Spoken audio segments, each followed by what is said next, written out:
जय हिंद। नमस्कार दोस्तों, स्वागत करता हूं आप सबका एक बार पुनः आपके अपने ही YouTube channel Shashank new classes पर। तो इस वीडियो में हम आप सबको यूपी बोर्ड कक्षा 12 विषय केमिस्ट्री के संपूर्ण चैप्टर यानी पार्ट से 20 मोस्ट इम्पॉर्टेंट वेरी आई बहुविकल्पी प्रश्न लेके आए हैं। और यह बहुविकल्पी प्रश्न आपके बोर्ड पेपर 2026 में 100% पूछा जाएगा।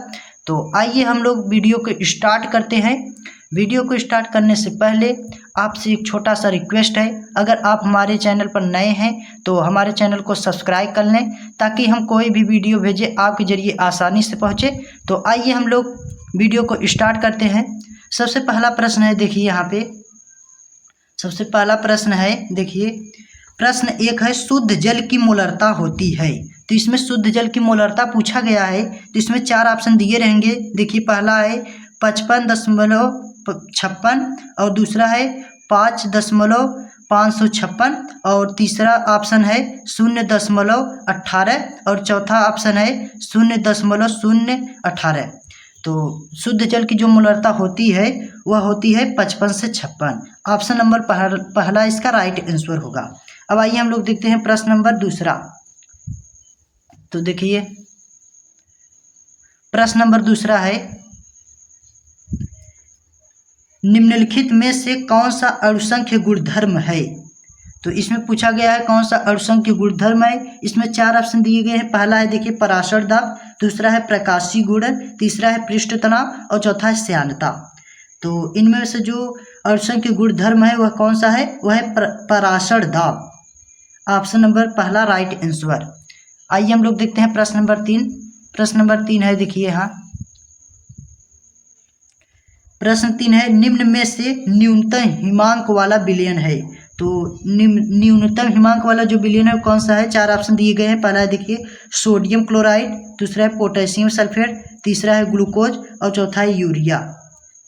तो निम्न में से जो न्यूनतम हिमांक वाला विलयन है वो कौन सा है, वह है पोटेशियम सल्फेट।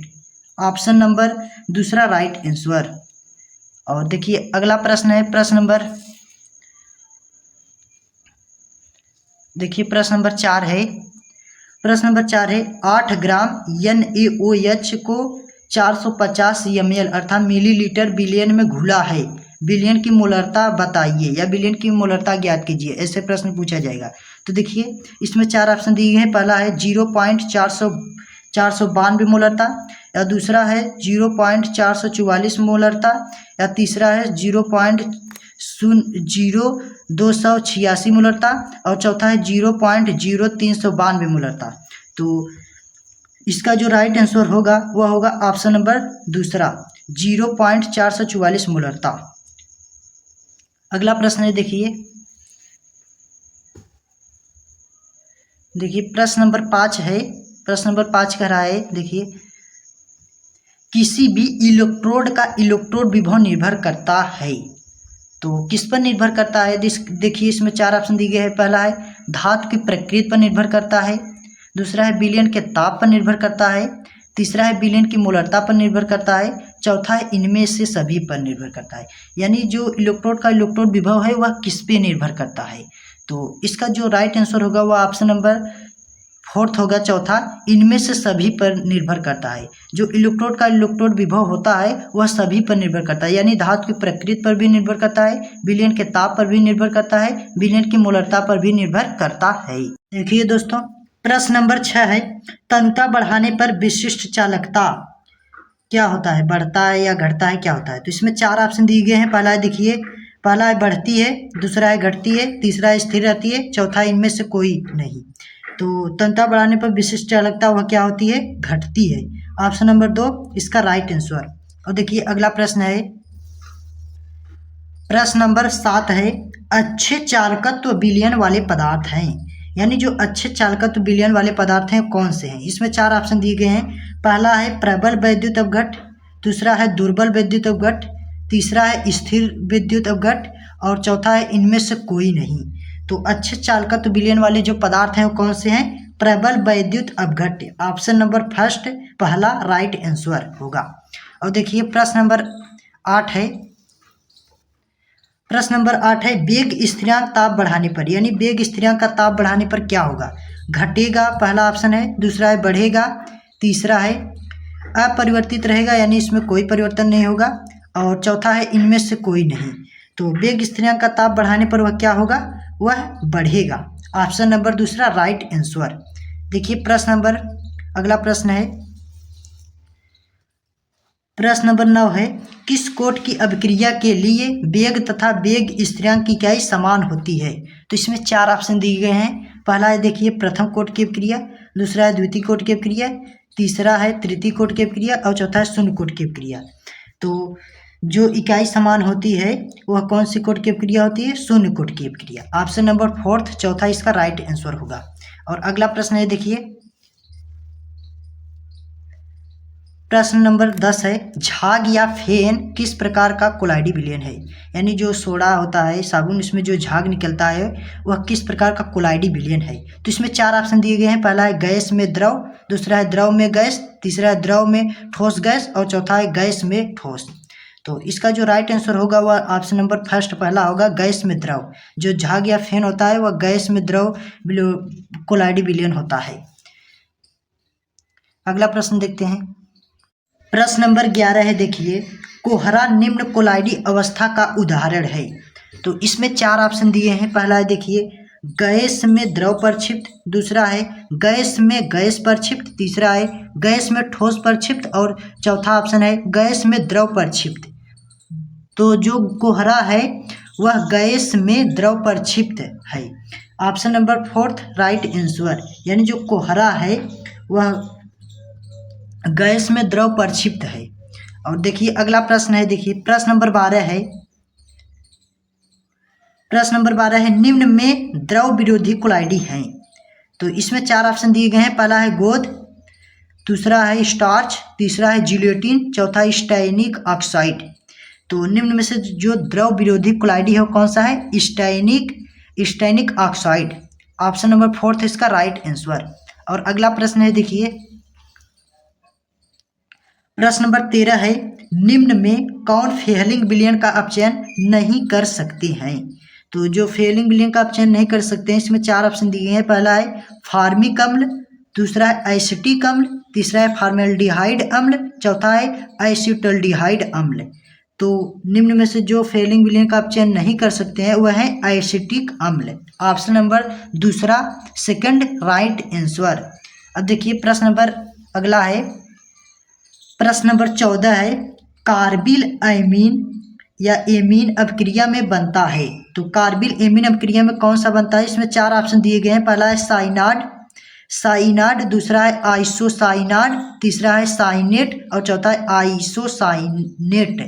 तो इसका जो राइट आंसर होगा वह होगा ऑप्शन नंबर दूसरा आइसोसाइनाड। तो कार्बिल एमीन अपक्रिया में जो बनता है वह है आइसोसाइनाड बनता है। और अगला प्रश्न देखिए प्रश्न नंबर 15 है। प्रश्न 15 है एमाइड का एमीन में परिवर्तन निम्नलिखित में से किस अभिक्रिया द्वारा किया जा सकता है। तो इसमें 4 ऑप्शन दिए गए हैं। पहला देखिए कार्बिल एमीन अपक्रिया, दूसरा है हाफमैन ब्रोमाइड अपक्रिया, तीसरा है वुड्स अपक्रिया और चौथा है कैनिजारो अपक्रिया। तो इसका जो राइट आंसर होगा वह होगा हाफमैन ब्रोमाइड अपक्रिया। ऑप्शन नंबर दूसरा राइट आंसर। और देखिए अगला प्रश्न है देखिए प्रश्न नंबर 16 है प्राथमिक एमीनों के परीक्षण में प्रयुक्त होने वाली अभिक्रिया हैं। यानी जो परीक्षण अर्थात जांच किया जाता है प्राथमिक एमीन में वह कौन सी अभिक्रिया है। तो इसमें 4 ऑप्शन दिए गए हैं। पहला है गाटरमान अभिक्रिया, दूसरा है कार्बिल एमीन अभिक्रिया, तीसरा है सैंडमायर अभिक्रिया, चौथा है डाइएजोकरण अभिक्रिया। तो प्राथमिक एमीन के परीक्षण में जो प्रयुक्त होने वाली क्रिया है वह है कार्बिल एमीन अभिक्रिया। ऑप्शन नंबर सेकंड दूसरा राइट आंसर होगा। देखिए अगला प्रश्न है प्रश्न नंबर 17 है। प्रश्न नंबर 17 है ग्लूकोज में कितने प्राथमिक एल्कोहलिक समूह हैं यानी होते हैं। तो ग्लूकोज में कितने प्राथमिक एल्कोहलिक समूह होते हैं, इसमें 4 ऑप्शन दिए गए हैं। पहला 1, दूसरा ऑप्शन है 2, तीसरा ऑप्शन है 3 और चौथा 4th ऑप्शन है 4। तो ग्लूकोज में 4 प्राथमिक एल्कोहलिक समूह होते हैं। ऑप्शन नंबर 4 इसका राइट आंसर होगा। और अगला प्रश्न देखिए प्रश्न नंबर 18 है, निम्न में से कौन सा मोनोसैकराइड है, यानी निम्न में से कौन सा मोनोसैकराइड अम्ल है। तो इसमें 4 ऑप्शन दिए गए हैं। पहला है लैक्टोज, दूसरा है स्टार्च, तीसरा है माल्टोज और चौथा है फ्रकोस्ट। तो निम्न में से जो मोनोसैकराइड है कौन सा है, वह है फ्रकोस्ट। Option number 4 right answer. और अगला प्रश्न है, प्रश्न नंबर 19 है, देखिए प्रश्न नंबर 19 है, धातु जो सरलता से ऑक्सीकृत हो जाती है, यानी आपको वह धातु बताना है जो सरलता से ऑक्सीकृत हो जाती है।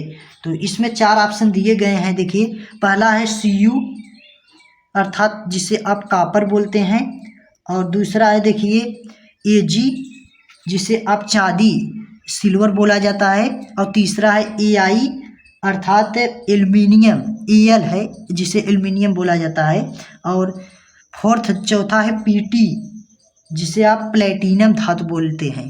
तो धातु जो सरलता से ऑक्सीकृत हो जाती है वो कौन सी धातु है, वह है आपका Al अर्थात एल्युमिनियम। ऑप्शन नंबर 3 तीसरा इसका राइट आंसर होगा। अब आइए हम लोग अगला प्रश्न देख लेते हैं। प्रश्न नंबर, इस वीडियो का अंतिम प्रश्न, लास्ट प्रश्न है। प्रश्न नंबर 20 है, निम्नलिखित में से किसमें विलयन का अणुसंख्य गुणधर्म नहीं है। तो देखिए प्रश्न 2 प्रकार से बनते हैं। एक है निम्नलिखित में से किसमें विलयन का अणुसंख्य गुणधर्म है, तो वह कौन सा हो जाएगा, पराशर दाब। और वही नहीं है अगर लिखा रहेगा तो वह क्या होगा। तो इसमें 4 ऑप्शन दिए गए हैं। पहला है देखिए वाष्प दाब अवनमन, दूसरा हिमांक का अवनमन, तीसरा है पृष्ठ तनाव और चौथा है पराशर दाब। तो निम्नलिखित में से किसमें विलयन का अणुसंख्य गुणधर्म नहीं है, वह है पृष्ठ तनाव। ऑप्शन नंबर 3 तीसरा इसका राइट आंसर होगा। तो ये रहे आपके यूपी बोर्ड कक्षा 12 विषय केमिस्ट्री के संपूर्ण चैप्टर यानी पाठ से 20 मोस्ट इम्पॉर्टेंट बहुविकल्पी प्रश्न जो आपके बोर्ड पेपर 2026 में छपेगा 100%। तो अगर आपको यह वीडियो अच्छी लगी हो तो प्लीज़ लाइक करना, चैनल को सब्सक्राइब करना। मिलता हूँ नेक्स्ट वीडियो लेके, तब तक के लिए जय हिंद, वंदे मातरम।